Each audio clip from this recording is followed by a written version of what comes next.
Sa tulong ng telenursing, pwede ka nang kumonsulta, magtanong o mag-follow up tungkol sa kalusugan mo gamit lang ang cellphone, tablet o computer kahit nasa bahay ka lang.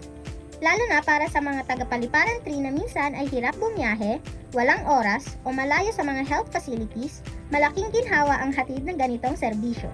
Sa telenursing, makakausap mo ang lisensyadong nurse na handang makinig, magpayo at tumulong sa iyo kung may nararamdaman ka, kailangan ng health monitoring o gusto mo lang siguraduhin na nasa maayos kang kalagayan.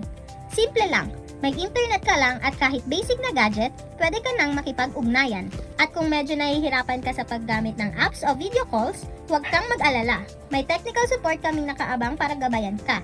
Tuturuan ka namin kung paano gamitin ang system step by step para makasabay ka rin sa modernong paraan ng healthcare. Hindi mo kailangang maging tech expert, basta gusto mong alagaan ang sarili mo at ang pamilya mo, kami ang bahala sa tulong. Ito na ang panahon para gawing mas madali, mas accessible, at mas personal ang pag-aalaga sa sarili.